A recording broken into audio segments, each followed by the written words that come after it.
샬롬, 주님의 평화로 문안드립니다. 오늘 함께 은혜 나눌 말씀의 주제는 여호와시고 예수이신 하나님, 그 두 번째 시간입니다.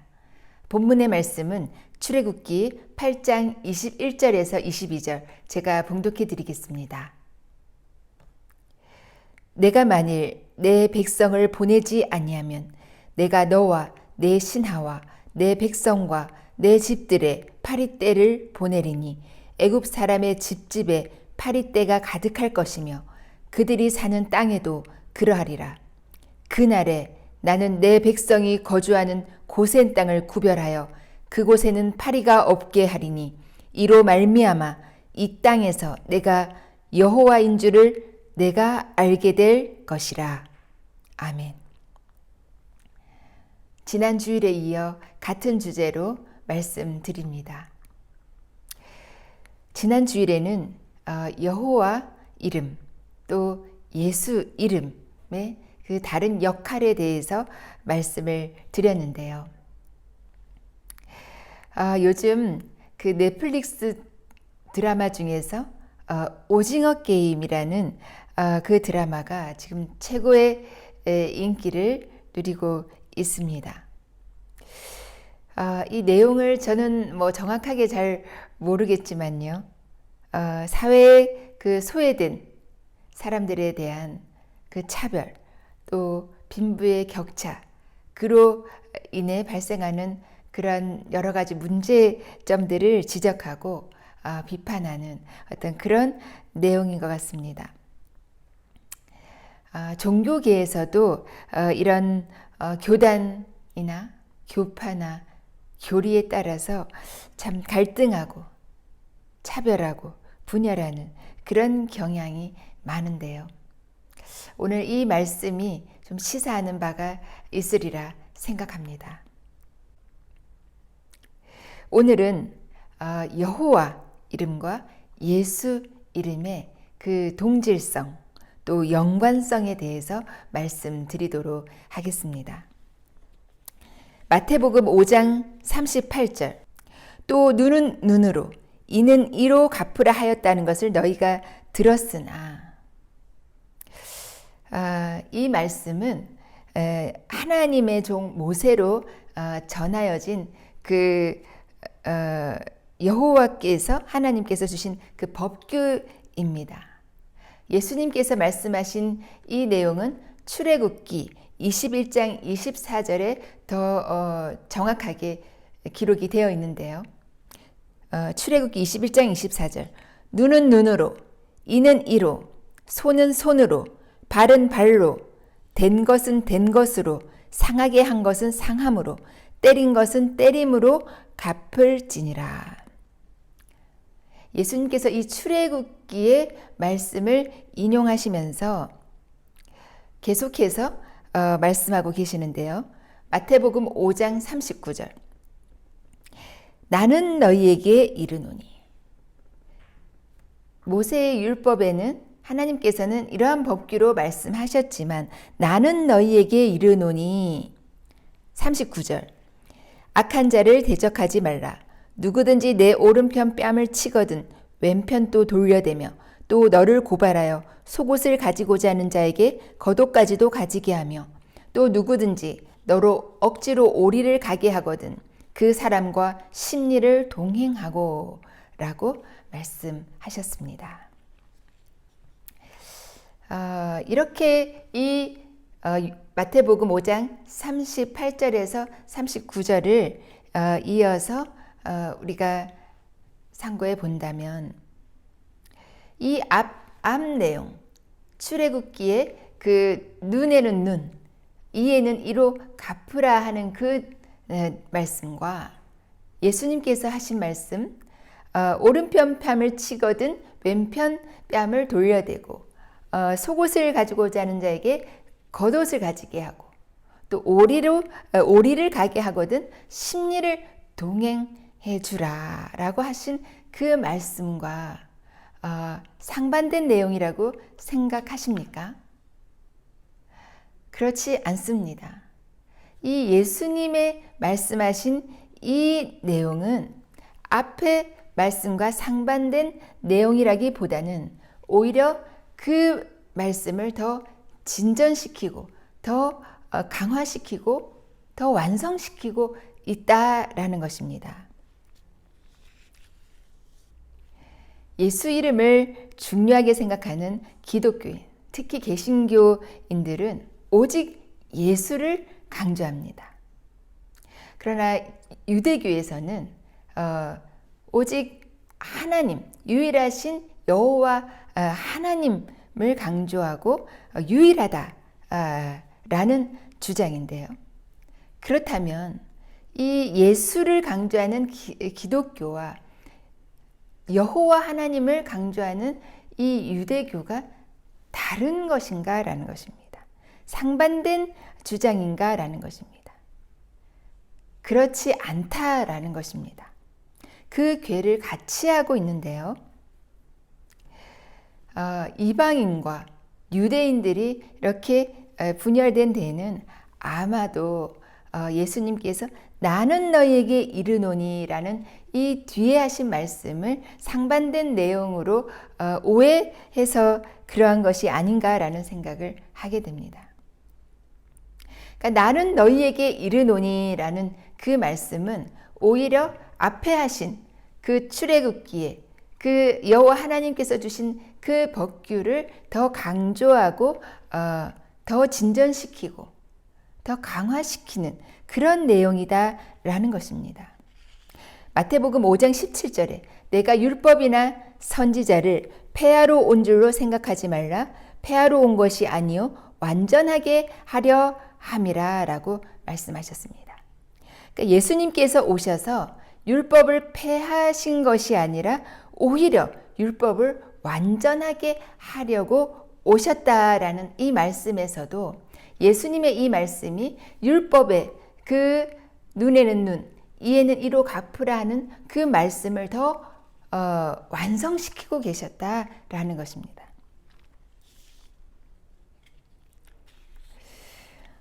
예를 들어 보겠습니다. 속도 위반한 차량에 대해서 벌금을 부과하게 되어 있는데요. 그러나 속도를 위반해서 벌금을 내라 하는데 목적이 있겠습니까? 아니면 속도 위반을 하지 말아서 안전한 운행을 하라의 목적이 있겠습니까? 당연히 규정 속도를 준수해서 안전 운행을 하라는 데 목적이 있습니다. 다시 말씀드려서 눈에는 눈, 이에는 이로 갚아라라고 하신 그 개념은 갚아라, 그대로 갚아라라는 데 목적이 있다기보다는 상대에게 갚아야 할 것 이상을 하지 말아라, 더욱 많은 상해를 입히지 말아라라는 의미로 오히려 그 상대를 보호하는 계명이었다라는 것입니다. 예수님은 이에서 더 나아가 악에게 대적하지 말라 하시며 오히려 그 원한이 생기지 않도록 더 갚아주라, 더 원하는 그 이상을 해주라라는데 예수님의 말씀에 그 핵심이 있습니다. 그러니까 오른편 뺨을 때리면 왼편 뺨까지 돌려대주고, 속옷을 달라고 하면 겉옷까지 주고, 오리를 갖자면 심리까지 가주어서 오히려 그 본인이 안전하게 지켜주겠다라는 어떤 그러한 의미의 이 말씀의 목적이 있다는 것입니다.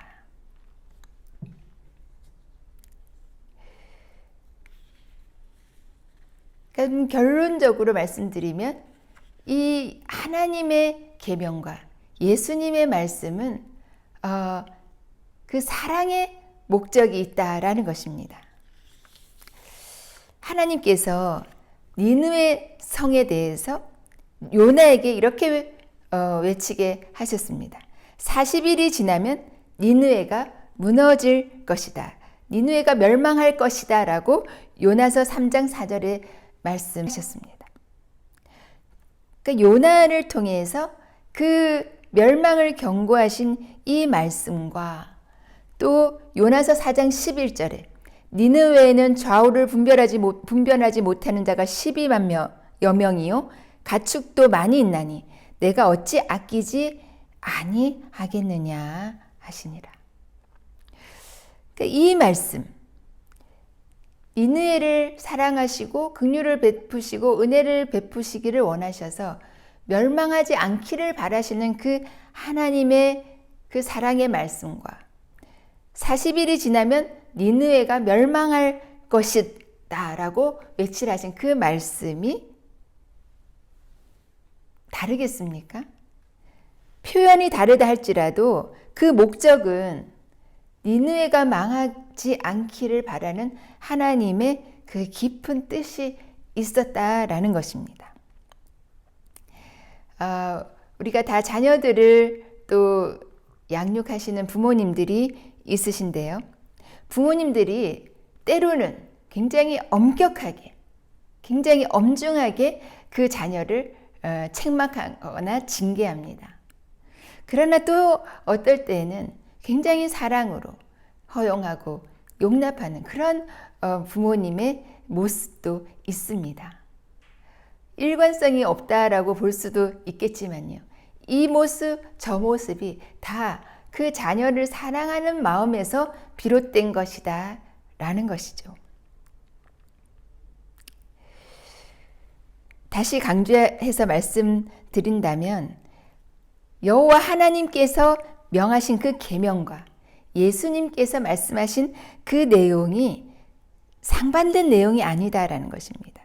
크게 다르지 않다라는 것입니다.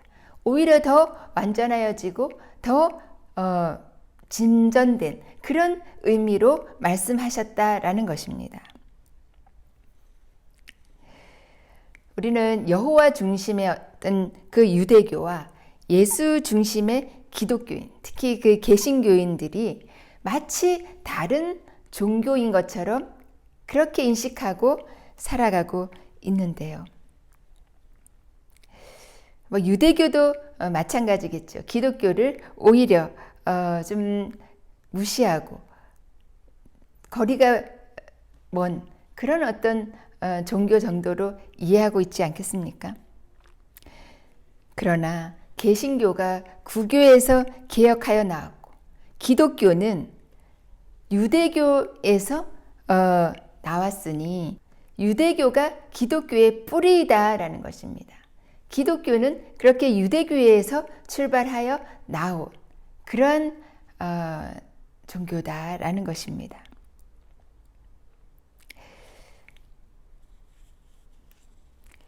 요나가 정말 그 악독하고 죄악이 성행했던 그 니느웨 성은 멸망해야 한다, 망해야 한다라는 것이 요나의 입장이었습니다. 그러나 하나님의 그 긍휼하심으로 이 죄 많은 니느웨가 구원받는다는 사실이 굉장히 납득이 안 되었습니다. 용납할 수 없었습니다. 그래서 다시스로 도망간 것입니다. 유대인들이 이방인을 볼 때 아마 그런 요나의 마음 같지 않았겠습니까? 하나님의 명령대로 하나님의 계명을 철저히 지키며 살아온 유대인들이 그렇게 죄악 가운데 정말 그렇게 악을 행하며 살아가는 그런 이방인들을 볼 때에 멸망할 자로 보지 않았겠습니까? 멸망하는 것이 당연하다라고 생각했을 것입니다.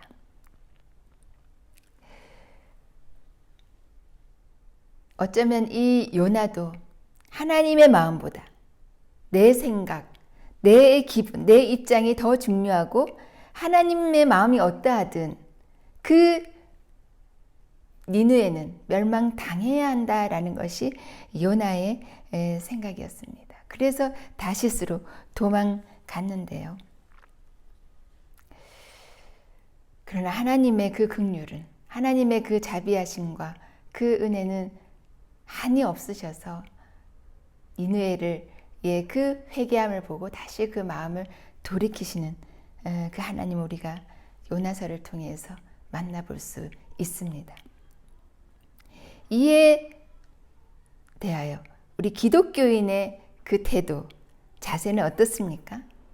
유대인들에 대해서, 유대교에 대해서 은근히 좀 구분하고 예수도 인정 안 하고 구원도 못 받을 그런 대상으로 생각하고 있지 않는가라는 것입니다. 그러나 로마서 11장 17절, 18절에 바울 사도는 이렇게 말씀하고 있습니다. 또한 가지 얼마가 꺾이었는데 돌 감람나무인 내가 그들 중에 접붙임이 되어 참 감람나무 뿌리의 진액을 함께 받는 자가 되었은즉 그 가지들을 향하여 자랑하지 말라.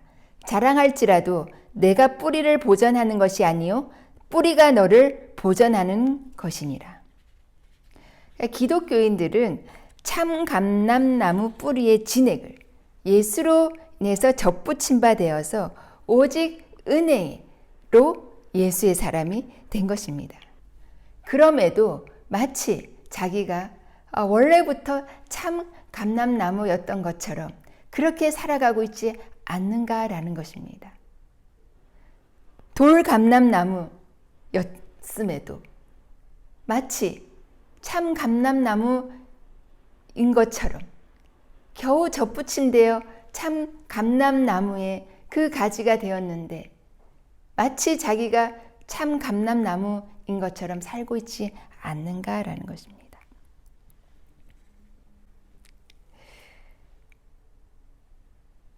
다시 말씀드려서 우리 이방인의 자세는 어떠해야 하겠습니까?